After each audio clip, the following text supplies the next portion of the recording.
Days after losing Kobe Bryant, we have an update on the crash that killed him. A big sweep for a young pop star at the Grammys. More than 100 lives lost to the coronavirus as the epidemic spreads. A big win for technology. A 3,000-year-old mummy gets a voice.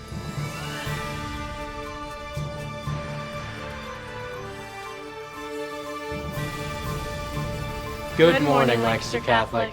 I'm Matt Flynn. And I'm Rachel Hauser. Today is Friday, January 31st, A-Day, and this is your first week in review. This week, we learned more about the crash that killed Lakers superstar Kobe Bryant. Federal investigators say the helicopter slammed into a California hillside at an extremely high rate of speed and was probably in one piece before it hit. If the chopper would have been just 20 to 30 feet higher, it would have cleared the hill. The dense fog that morning may also be a factor. All the remains have been found of Bryant, his 13-year-old daughter, and the 7 others who died with them. Just hours after Sunday's crash, Boyz II Men opened the Grammy Awards in LA with an a cappella tribute to Kobe Bryant. The music industry's biggest night was a big night for Billie Eilish. The 18-year-old swept the 4 major awards: Song of the Year, Record of the Year, Best New Artist, and Album of the Year. Tyler, the Creator, got Rap Album of the Year, and Best Rap Performance went to the late Nipsey Hussle. This week saw the spread of the deadly coronavirus. The epidemic in China has killed more than 100 people and infected thousands more. Almost 60 million people have been fully quarantined in various Chinese cities, but the travel bans haven't stopped the virus from spreading to other countries. There are at least 5 confirmed cases in the U.S. Health experts say the virus can spread even before symptoms show, which makes containing the outbreak very difficult. This week, the Trump administration fulfilled its vow to repeal Obama-era federal laws protecting our nation's waterways. Aria Yang has the story. The new rules issued this week will allow businesses to dump pollutants into more unprotected waterways. Environmental advocates say this will threaten public health and wildlife habitats. Caleb Nauman of Sunrise Lancaster says the impact will be felt here. The smaller streams in Lancaster to not be protected, and what that will do is allow more runoff to run into the Susquehanna and then Chesapeake Bay. Pollutants are going to end up in our streams, and then they're going to end up in the ocean, and it's really not a good thing. But not everyone is unhappy with the new laws. Builders, gas developers, and farmers have sought these changes for a long time. They say the previous laws were too restrictive, and President Trump agrees with them. I'm Aria Yang. This week, the president's lawyers defended him against the impeachment charges of abuse of power and obstruction of the investigation. The question remains, will any witnesses be called to testify? In his upcoming book, the former National Security Advisor, John Bolton, says Mr. Trump told him directly that aid should be withheld to Ukraine until it agreed to investigate the Bidens. That may undermine the president's defense if Bolton gets to testify. After being closed for almost 2 years for reconstruction, the Eden Bridge has finally reopened. It spans the Conestoga River and connects Manheim and East Lampeter Township, and it's the largest and busiest county-owned bridge. Officials say the repairs should last 100 years.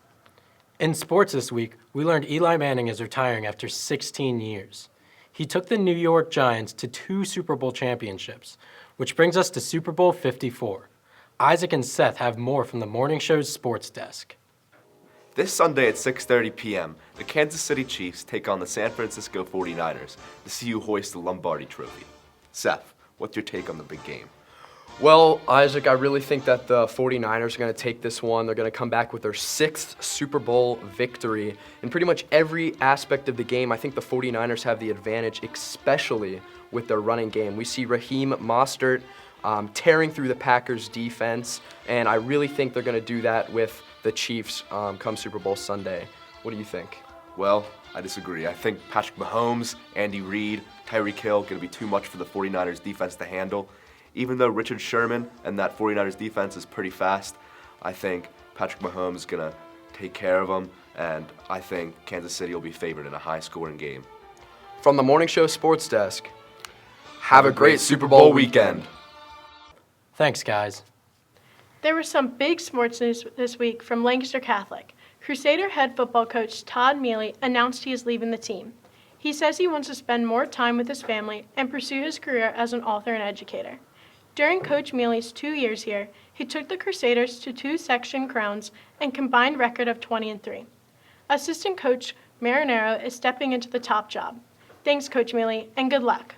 Now here's our weird story of the week. An Egyptian mummy speaks from the grave. Miles Durrett explains. The mummy's name was Nesyamun. He was an Egyptian priest during the reign of Ramses. Now, some 3,000 years into the afterlife, with the aid of modern technology, Nesyamun can be heard. A team of British scientists used CT scanners to create a 3D printed version of Nesyamun's mouth and throat. The mummification process actually preserved some of the soft tissue. They combined that model with an electronic voice. So are you ready? Here's what this ancient priest sounds like. Listen again. Right now, scientists can only replicate the sounds of eh and ah from the mummy. But with time, they believe Nesyamun will be able to welcome people to his display in the Leeds City Museum in England. Okay, that might be really creepy. I'm Miles Durrett. Thanks, Miles. Tomorrow is the first day of February, and the forecast calls for some wintry weather with a chance of snow and ice. However, Sunday is supposed to be sunny, and it's Groundhog Day. But if Punxsutawney Phil sees his shadow, we're in for 6 more weeks of winter.